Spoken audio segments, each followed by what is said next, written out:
Muito bem, estamos de volta. Vamos juntos pensar em como podemos tomar decisões mais acertadas, como podemos fazer escolhas que vão refletir bem lá no nosso futuro. E vamos juntos, viu?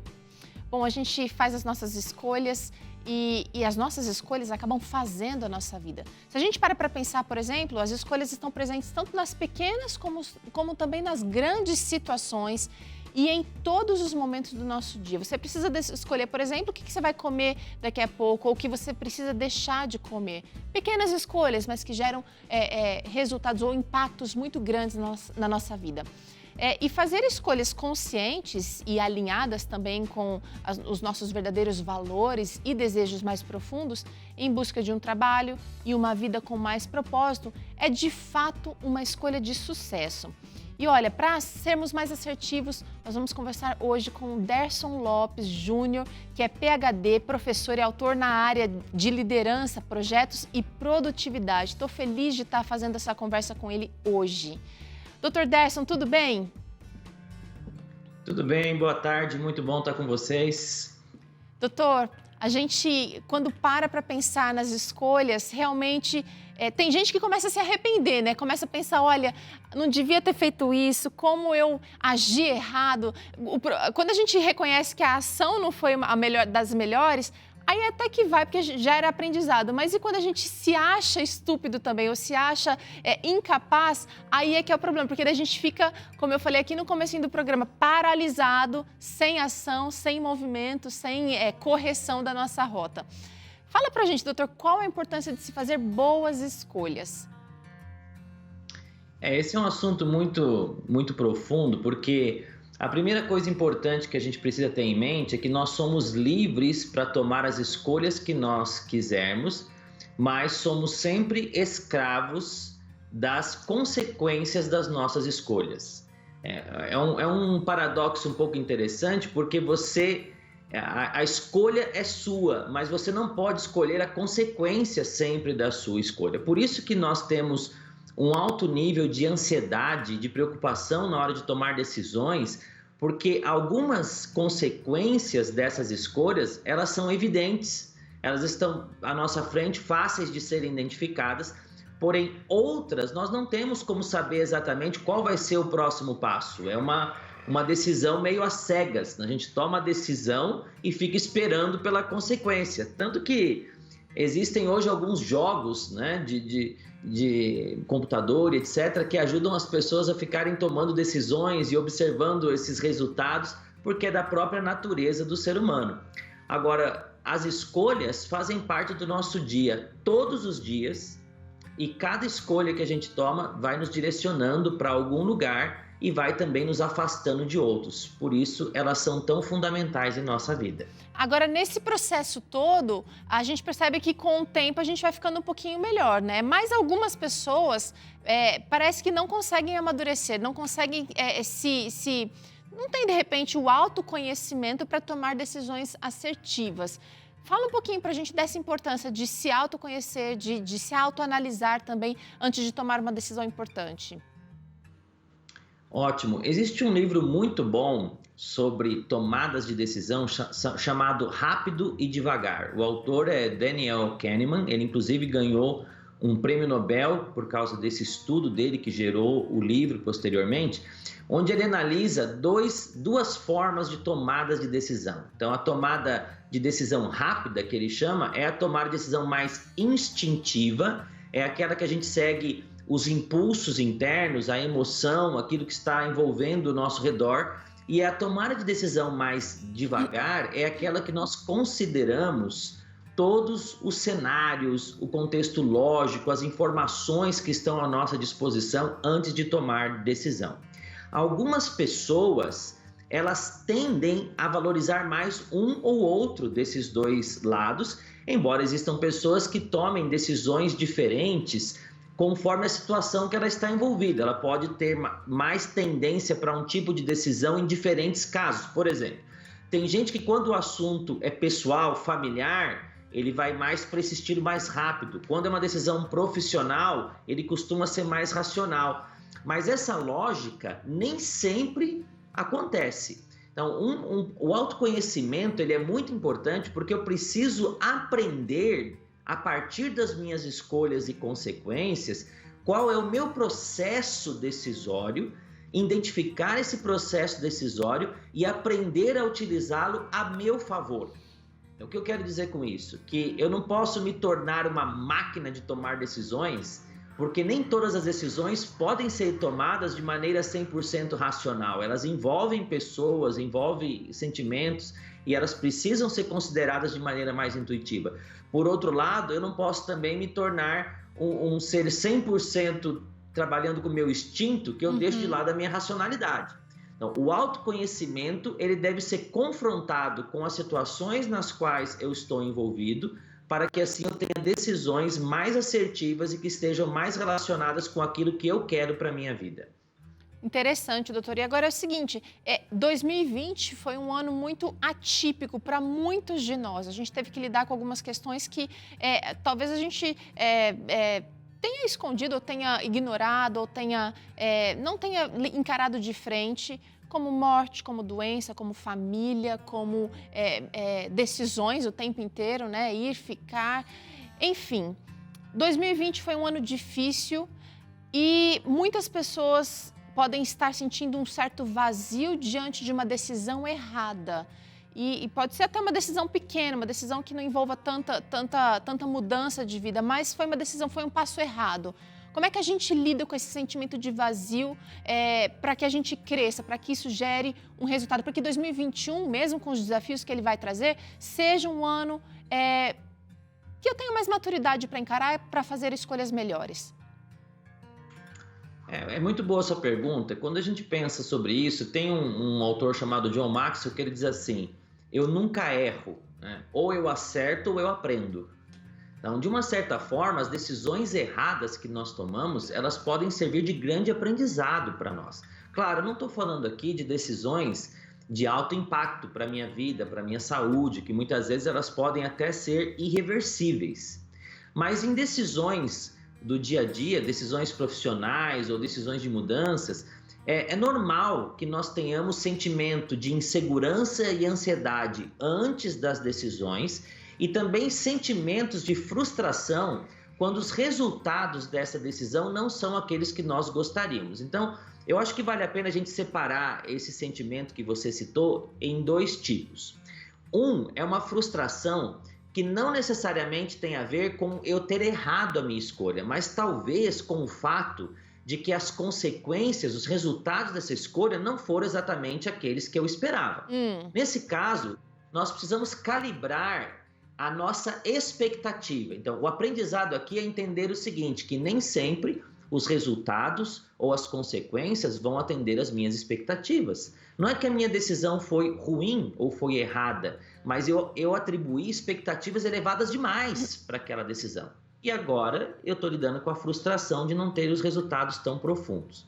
Em outros casos, eu realmente errei, tomei decisões que não foram as melhores diante daquele quadro. Então, nessas situações, eu deveria fazer um step back, um passo atrás, e analisar quais foram os elementos que me conduziram para essa escolha. Então, será que eu errei porque eu não levantei os dados que estavam ao meu redor adequadamente? Não quis enxergar as informações que, olhando agora friamente, vejo que estavam evidentes? Será que eu errei porque eu fui excessivamente instintivo? Será que eu errei porque eu não ouvi as pessoas certas? Poderia ter consultado pessoas que me ajudariam nessa decisão? Ou será que eu errei porque eu não busquei o meu princípio da minha espiritualidade para poder entender melhor aquilo na minha realidade? E ao identificar os pontos que me conduziram à decisão errada, eu posso utilizá-los como gatilhos mentais para que nas próximas decisões que eu tome, quando eu estiver em situações semelhantes, o meu cérebro acuse para mim, olha, foi nessa situação que você errou da última vez. Legal. Sem fazer essa análise, Dr. Derson, é impossível a gente melhorar na próxima. A gente vai ficar patinando e aquela coisa, né? É o dedo podre no amor que muitas pessoas acreditam que tem, mas na verdade acabam não fazendo essa análise pós-problema ou pós-decisão errada, para que isso seja diferente da próxima vez. Então a gente vai melhorando um pouquinho aqui, crescendo um pouquinho ali, aprendendo. Gostei muito dessa sua fala aí do John Maxwell que falou. John Maxwell, isso. Muito legal. Doutor, para a gente fazer melhores escolhas, boas escolhas, vou trazer aqui alguns lembretes que eu queria que você ajudasse a gente a expandir um pouquinho. Vou começar aqui, olha, com não usar sempre, vou até colocar aqui, sempre os seus instintos. Pode ser que os instintos sejam necessários, às vezes, mas não é regra. Exato. Voltando àquele conceito do rápido e devagar, algumas decisões, elas são importantes que sejam instintivas, porque elas levam em consideração uma parte do nosso cérebro inconsciente que aprendeu em determinadas situações e por isso está nos direcionando. Mas nós temos que ter em mente que os instintos nem sempre são confiáveis. Então, eu diria assim que, ainda quando se tomar decisões baseadas em instintos, vale a pena a gente fazer uma reanálise desses instintos para ficar mais seguro com essas decisões. Legal. Olha esse outro lembrete aqui. Não seja um procrastinador. Ai, ai. 2021 tá chegando aí, tem uma lista de coisas que não foram feitas em 2020, que estão ainda amareladas aqui na porta da geladeira. Como é que a gente faz para lidar com esse problemão? Esse é um dos maiores problemas relacionados à produtividade, né? A procrastinação. A gente vai empurrando as coisas com vamos dizer assim, uma falsa sensação de que elas vão se resolver sozinhas, mas elas não vão. Então, existe um autor chamado Jordan Peterson, ele tem uma metáfora muito interessante que ele traz no livro dele, que ele fala sobre o não tomar decisões, procrastinar. Ele usa a metáfora de um dragãozinho, né? É como se deixar um dragãozinho dentro de casa que ele vai crescer e um dia ele vai botar fogo em tudo e não tem mais nada, porque você não cuidou dele quando ele era pequenininho. É mais ou menos isso. Cada decisão que eu vou procrastinando, cada ação que eu vou procrastinando, ela não vai diminuir, ela vai aumentar e vai se tornar um problema ainda maior. E aquilo que pode parecer dolorido hoje vai ser 10 vezes mais dolorido depois, porque o problema vai se tornando mais complexo. Então, o antídoto para a procrastinação é assumir um papel de solucionador de problemas. É ter uma lista clara de pendências e enfrentar os problemas de frente ou as tarefas de frente para que elas sejam resolvidas na hora certa e evite problemas muito maiores no futuro. Legal. Às vezes, a gente também corre risco, doutor, de mergulhar ali numa tarefa, em algo muito específico e perder de vista a figura maior. Quer dizer, meu plano, eu quero em 2021 ter saúde, eu quero ser uma pessoa mais disposta, mais saudável, mas eu estou ali lutando com um item da lista, morrendo na praia muitas vezes ao longo de anos, então não consigo perder peso e o restante da minha vida, todas as outras áreas da minha vida acabam afundando junto dessa escolha que não deu certo. Dessa escolha não, desse item que não deu certo. Sim, tem uma temática que eu tenho procurado trabalhar bastante com várias pessoas e organizações, que é a questão de uma produtividade consciente, né? A produtividade consciente ela é justamente baseada em escolhas e no cerne da minha consciência, naquilo que eu escolho como propósito da minha vida. Então, quando eu consigo me colocar nesse cenário, eu passo a filtrar as coisas que estão ao meu redor a partir dessa consciência, dessa escolha, que me dá a segurança de dizer não para determinadas coisas, de desistir de determinados problemas que eu estou enfrentando em prol desse meu plano maior de vida, desse meu propósito maior de vida. Então, eu preciso entender que eu não preciso fazer tudo. Eu não preciso fazer todas as coisas, eu preciso fazer as coisas que realmente contribuem para quem eu quero ser, para quem eu decidir ser. Então, quando eu começo a me prender em fracassos muito pequenos ou a problemas muito específicos, isso drena a minha energia de tal forma que o meu propósito maior fica comprometido e às vezes ele até se torna inviável com o tempo.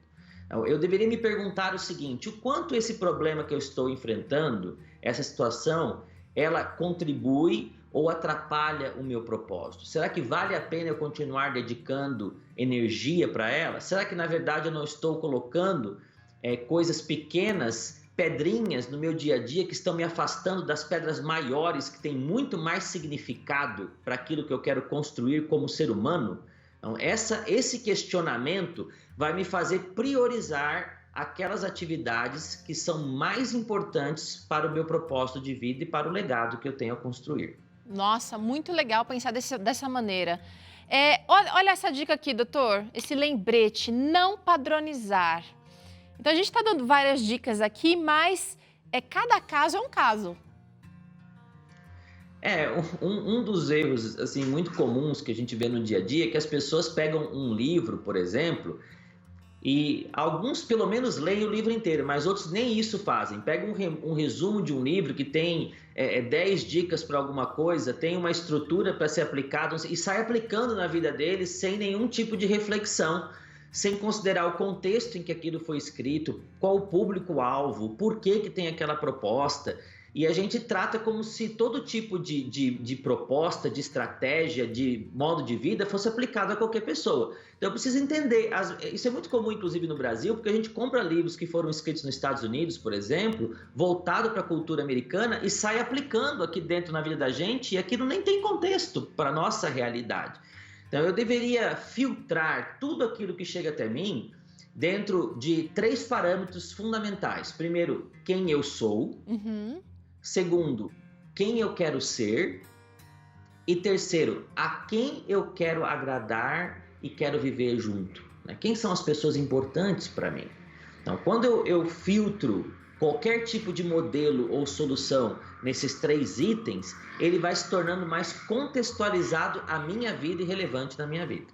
Agora, você terminou aqui essa sua fala, justamente onde eu queria puxar agora esse lembrete, doutor. Não sacrificar o que realmente importa. E eu não colocaria nem só o que, mas quem realmente importa. Porque você acabou falando aí, né? Quem é que merece a nossa atenção? O nosso tempo talvez seja a coisa mais preciosa que a gente tem aqui. O nosso tempo, as nossas conexões com as pessoas. E muitas vezes a gente acaba sacrificando projetos, propósitos e também as pessoas que a gente tanto ama por um alvo que talvez não vai nem valer a pena.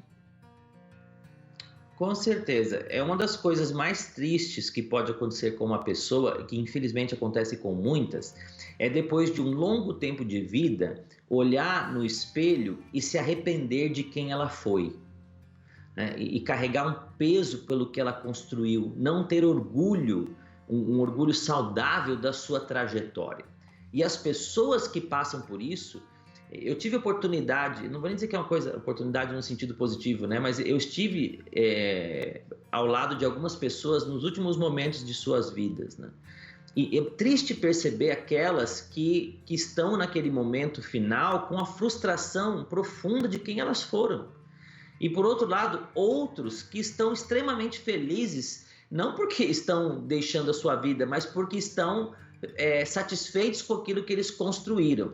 E um detalhe muito importante é que essa diferença entre a frustração e a felicidade, na maioria absoluta dos casos, não está ligada com o quanto de dinheiro que se ganhou ou com o tanto que se produziu profissionalmente, mas com os relacionamentos que foram construídos ou destruídos, com as pessoas que foram impactadas com a sua vida, com o que ele pôde contribuir para a sociedade que estava ao seu redor.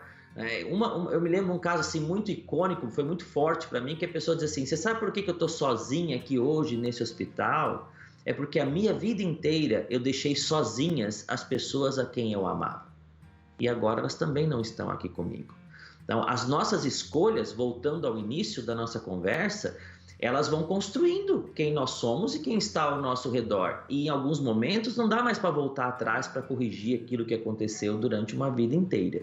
Então eu preciso ter sempre na minha lente esse foco. O que eu quero ser, o que eu quero construir, quem eu já sou e quem são as pessoas importantes para mim, para que essas situações elas construam uma vida da qual eu possa ser feliz em compartilhar, viver, e mesmo quando eu sentir que chegou a hora dessa vida estar acabando, eu não ter arrependimentos por aquilo que passou do meu passado e se desenvolveu. Olha, doutor Derson, foi muito importante, acho que oportuna também a nossa conversa contigo hoje, porque hoje é aquele dia que a gente está naquele clima meio de festa, os amigos, os parentes, mais ou menos reunidos, né, diante da situação desse ano específica, mas a gente precisa parar para pensar realmente como levar daqui para frente o que foi até agora, como a gente quer ser e o que a gente vai deixar aqui realmente para quem a gente ama. Então eu quero te agradecer de coração por essa conversa aqui, por esse tempinho seu tão valioso, tão precioso com a gente e desejar Feliz Natal, também que Deus continue abençoando sua vida, viu, doutor? Obrigada. Muito obrigado pelo convite e oportunidade de vocês. Quero também desejar Feliz Natal para todos e que o próximo ano possa ser rico em boas escolhas para nossas vidas. Muito obrigada. Olha, a gente faz agora uma rápida pausa, mas na volta, se você sente aí que a falta de cooperação entre os membros da sua família quando o assunto são tarefas domésticas, você precisa acompanhar o Claramente de hoje, que vai ser logo depois do intervalo, tá? E ainda você vai aprender aqui a fazer com a gente uma receita de salpicão vegano. É bem saudável e delicioso. É já já aqui no Vida e Saúde.